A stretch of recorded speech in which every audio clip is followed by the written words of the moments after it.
warahmatullahi wabarakatuh. Apa kabar anak-anak hari ini? Semoga selalu sehat dan diberikan kemudahan dalam melakukan pembelajaran daring hari ini ya. Baiklah, hari ini kita akan membahas tentang sistem pemerintahan dan faktor penyebab kemunduran Daulah Abbasiyah.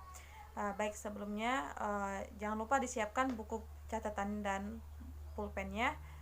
Nanti di akhir tugas video ini Ibu akan memberikan beberapa soal untuk mengetes sejauh mana kalian memahami pembelajaran ini.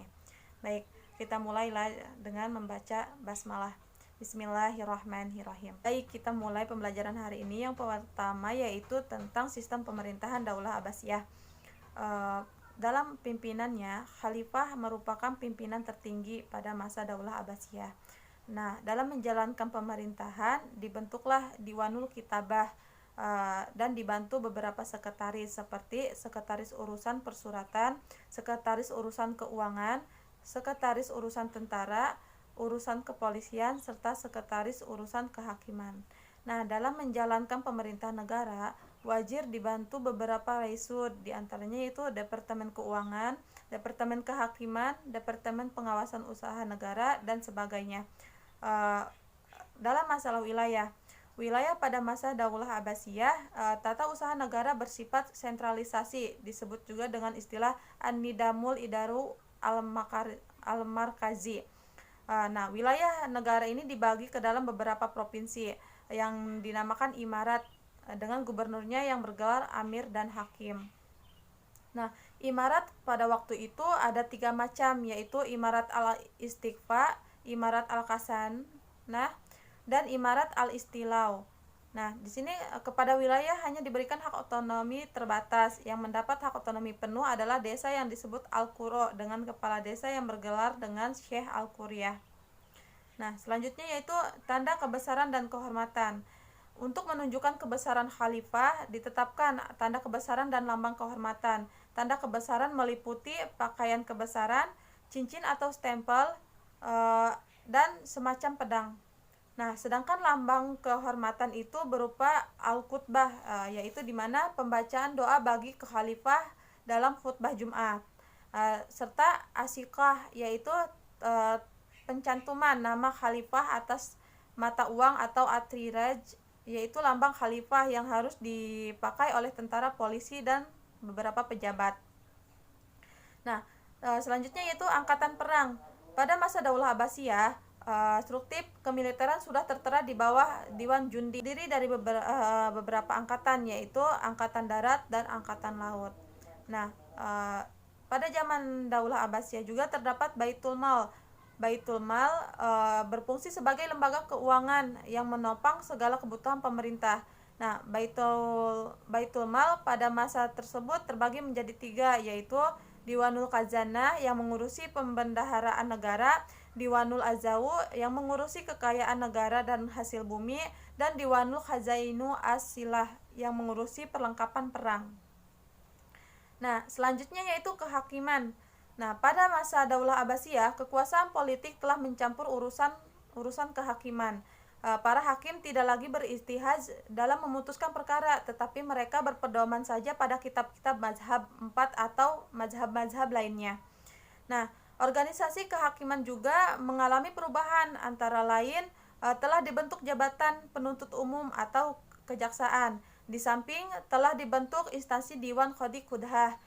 Pada masa Daulah Abbasiyah terdapat 3 badan pengadilan, yaitu Aqda'u, dengan hakimnya yang bergelar al-qadhi. Tugasnya itu yaitu mengurus perkara-perkara yang berhubungan dengan agama pada umumnya. Nah, selanjutnya yaitu al-hisbah. Al-hisbah ini hakimnya yang bergelar dengan al-muthasib. Tugasnya menyelesaikan perkara-perkara yang berhubungan dengan masalah-masalah umum dan tindak pidana memerlukan pengurusan negara. Nah, yang selanjutnya yaitu An-Nadar fi Dalami, dengan hakimnya yang bergelar dengan Sahibul atau Qadil Mudalim.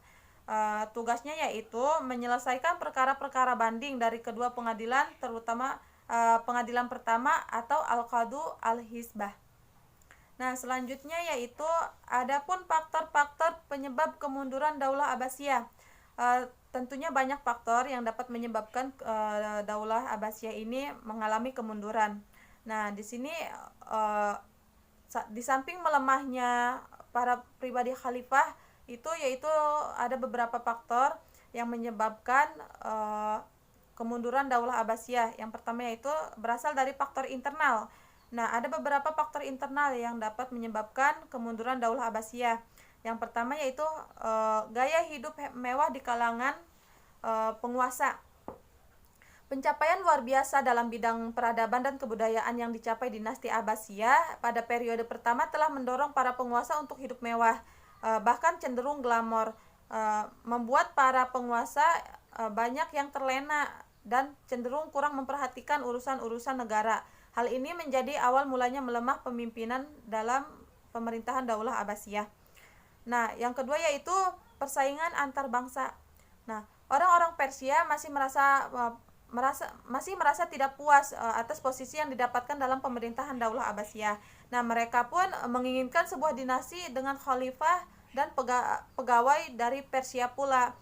Nah, bangsa Arab ini beranggapan bahwa darah yang mengalir di tubuh mereka adalah darah istimewa, dan mereka menganggap rendah bangsawan non Arab di dunia Islam. Setelah Al-Mutawakkil naik tahta, dominasi tentara Turki tidak terbendung lagi. Sejak itu kekuasaan Daulah Abbasiyah sebenarnya telah berakhir.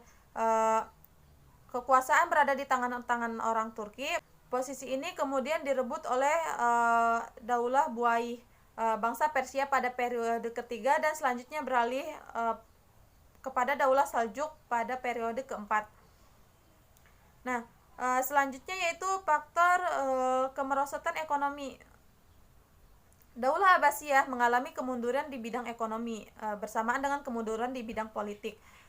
Pada periode pertama, pemerintahan Daulah Abbasiyah merupakan pemerintahan yang kaya, pendapatan yang masuk lebih besar dari pengeluaran, sehingga Baitul Mal penuh dengan harta. Setelah Daulah Abbasiyah memasuki periode kemunduran, pendapatan menurun, sementara pengeluaran semakin meningkat dan lebih besar.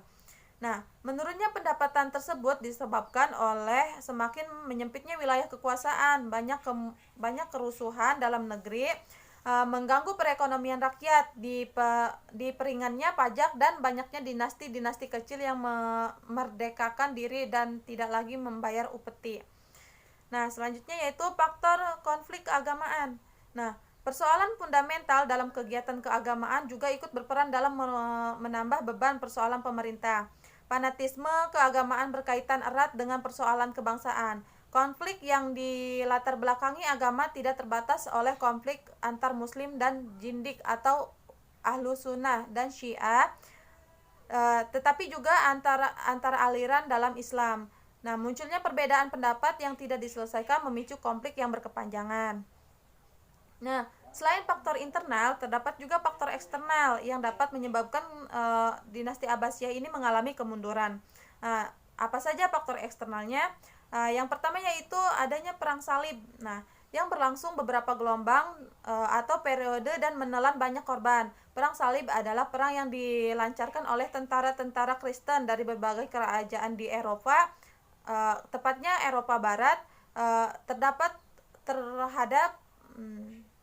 terhadap umat Islam di Asia Barat dan Mesir. Nah, dikatakan perang salib karena tentara Kristen membawa simbol salib dalam memerangi umat Islam di berbagai wilayah. Nah, selanjutnya yaitu faktor eksternal yang kedua yaitu serangan tentara Mongol ke wilayah kekuasaan Islam. Nah, pada tahun 1257 Hulagu Khan mengirimkan ultimatum kepada khalifah agar menyerah dan mendesak agar tembok kota sebelah luar diruntuhkan. Tetapi khalifah tetap enggan memberikan jawaban. Maka pada saat itu, pada tahun 1258, Hulagu Khan menghancurkan tembok ibu kota.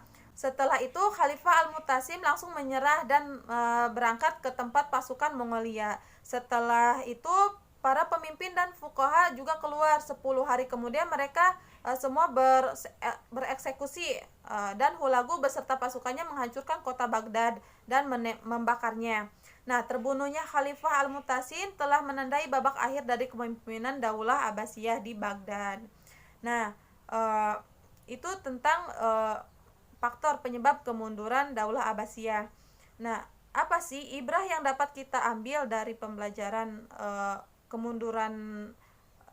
penyebab kemunduran Daulah Abbasiyah? Yaitu pada zaman Daulah Abbasiyah, yang pertama merupakan puncak keemasan dinasti ini. Secara politis, para khalifah betul-betul tokoh yang kuat dan merupakan pusat kekuasaan politik dan agama sekaligus.